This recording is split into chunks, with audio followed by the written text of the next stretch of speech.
What up, YouTube? I came to bring the pain, hot cold from the brain. Let's go inside my astral plane. Woo!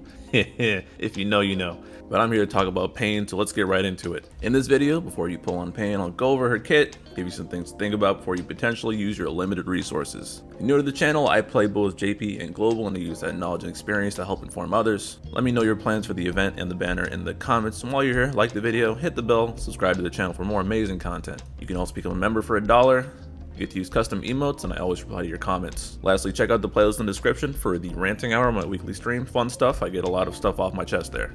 Full disclosure, I started recording this a bit later as I kept listening to Wu-Tang after that intro. Alright, focus, come on. Paine, if you're not familiar with her kit, is a physical debuffer slash aura bot. I guess a hybrid of those two would be more appropriate to call her. She has an aura debuff that stacks with her single framed debuff, and her buffs to the party are contained to one frame buff on herself. She is super slot efficient. Her skill rework is pretty cookie cutter, more brave and HP attacks in both of her skills, and they both have splash damage now. Her LD goes even further in making her one of the most flexible units in the game. The attack itself is a full enemy dispel and a full party debuff cleanse. 2 more new rolls, single target and multiple brave plus HP attacks with splash, and simply having the LD equipped gives her a new overhead. On Paine specifically, she will always crit and she has brave and HP damage up. And the HP damage up specifically depends on how many debuffs the enemy has. 5% per debuff, 40% max. The main draw of the overhead is that Paine gives various effects depending on where she is placed in the party slot.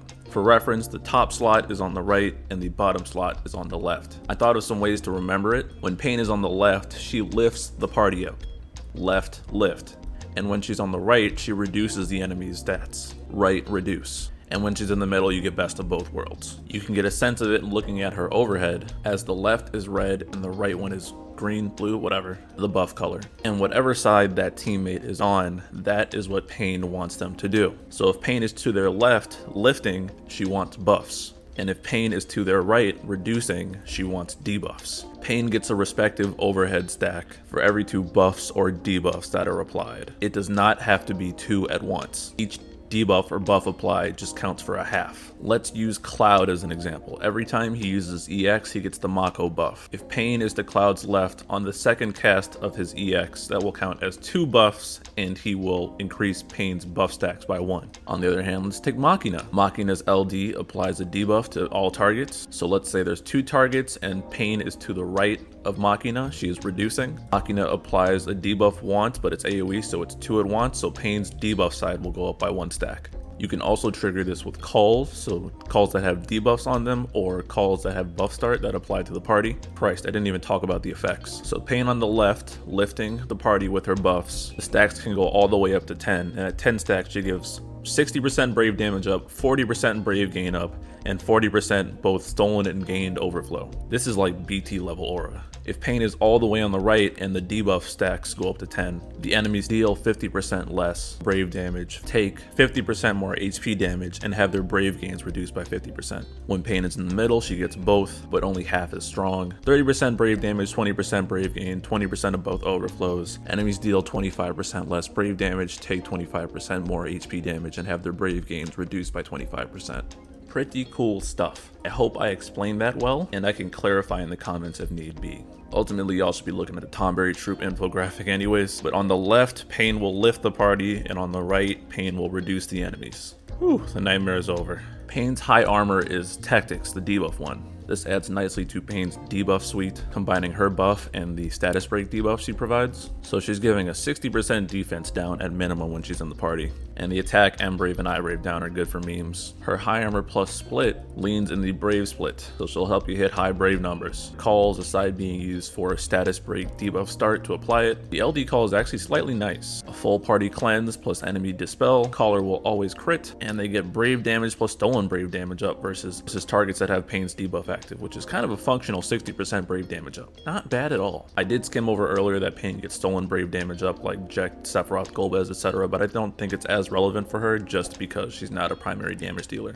Now for the analysis. Paine's strengths are her versatility. She does damn near everything that's possible in the game. I think the only things she doesn't do are launch and heal. I guess terminate, oh you know what, never mind. But she does a lot of stuff. 40% brave gains, whew, that's nearly BT plus level. Or killing off 50% of an enemy's brave gains and brave damage dealt is pretty crippling, especially alongside her debuffs of I brave, M brave, and attack. Or if you don't care and just need 50% HP damage up for some reason, stack that with other HP damage up calls, and who really needs offensive stats in the first place if you got that much HP damage up? You throw Kurasame, Maria, and Fran's calls on the enemies and Paine's all the way on the right. That's already 110% HP damage up, not even including anyone else's. And if you can't decide, just put her in the middle. The condition being every 2 buffs or every 2 debuffs, and not 2 at once, means it's kind of effortless to get her at max. But she does what you need. It's really silly. BT level buffs on an LD character. As for weaknesses, while she does bring those crazy buffs, her damage is not quite it. She's not there for the damage, but it is a downside. And while she does do a lot, she doesn't do some important things like healing.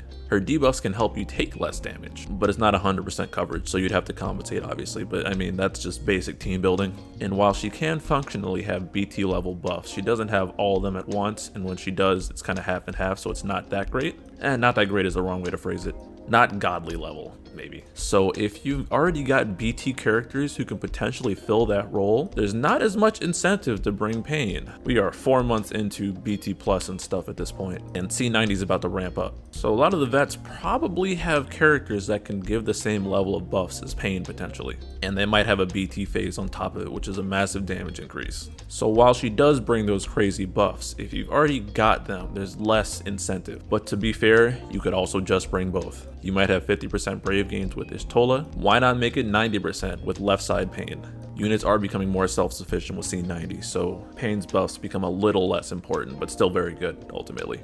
Because Paine provides so much, I can't really think of specific teams she'd benefit from. You could stack debuffs. I think Fran plus Paine or maybe Cypher's debuffs would be a huge amount of M Brave down, and you'd pretty much neuter the enemy's Brave gains. You could go full Brave gain meme with Ishtola or Maria or Agrius, for example, along with left side Paine. Yeah, hard to give recommendations for this unit, because she can really enable whatever you need her to. But I will say her attack auras are on the low side, so you'd probably want to buff that at minimum. But realistically, there's diminishing returns on attack buffs, especially as C90 approaches. So yeah, the world is your oyster. As for useful fights, I could see her being handy in the Cyan LD fight where Seodor got his BT. It's the same Sahagins that were on the Lena GL exclusive event, so the Cleanse and the Dispel. The Kefka fight where Kieran gets his BT. You're fighting Kefka who debuffs a lot, so probably her Cleanse wouldn't be the best option there, but crippling Kefka so he doesn't blow you up would be a good idea. And the safer Sephiroth fight, because she has the guaranteed crits, she can hit that orb as well. So what are my plans? Personally, I pulled Paine in JP, and then I ended up, I don't think I used her ever. I think I used her call like once. JP vet, I didn't have a need for her buffs, although I definitely could have used them. However, I cannot read Japanese, and Paine was so complicated that I did not bother learning it because I was lazy. But now that I do understand how she works, and I'm better at the game now than I was 8 months ago, I am definitely going to throw all of my tickets at her. I don't have any planned pulls for a while actually, so this is the spot to dump my tickets. Hopefully I get Machina's BT along the way just like last time in JP. But I think I'm gonna blue her. I want to run her. I haven't run her in any previous updates she's gotten. 40% Brave gains and all that overflow for Zac sounds wonderful. Paine plus Zac sounds like an untouchable team. Maybe throw Maria or Lena in the mix, and oh, it's a shame her blue armor doesn't have that HP damage up really, or HP cap up I should say, but I want to make her work. I talked about the event in my Machina before you pull video, so if you want to hear me talk about that, go over there and check it out. So now, before you pull, what is my advice? This is mostly from a meta perspective and trying to help people on the fence. If you're already decided, by all means. I think this Machina Paine banner is fantastic. An amazing damage dealer who ages well in the form of Machina, assuming you get his BT. Don't invest in Machina if you're not going to green him, by the way. Paine has that insane roll coverage, but if you've been playing for a while, you probably have a piece of what she does already. So if you don't have any ideas in mind for how you're going to run Paine potentially, I think you should probably skip. This was just the situation I ran into in JP, like I said earlier. She had all that good stuff, but it had BT effects, and I didn't really know what I wanted to do her, so she ended up just not getting run. Now that I know how I'm going to run her with Brave gain up stuff, or maybe some boss crippling stuff, that makes me secure in my decision. And while she is a jack of all trades, I can't really recommend her if you're getting through content currently just fine. However, if you're newer, you're lacking in damage dealers, you want to get a taste of the Brave gain up life without such a heavy investment such as BT plus, either Ishtola or Furion or future units. If you're newer, you should be pulling on everything, but this is an all-star new player banner, honestly. Get a green Machina, get a Paine, and you could probably do decent in upcoming content. But I do think this is the best banner out of Machina's entire cycle. That's all I got though. Shantoto video coming soon. Time to cope. Let me know what y'all think about the video, format, etc. Always looking to respond. Be sure not to steal my copyrighted NFT DFFOO runs, or else I'll leave comments on your videos telling you how I beat the run in 15 less turns than you. Spooky. Follow me on Twitter, _black_Nero. But like, subscribe. I got some fun stuff planned soon. Notification bell, all that good stuff. I'll catch you guys later. Have a good one. Peace.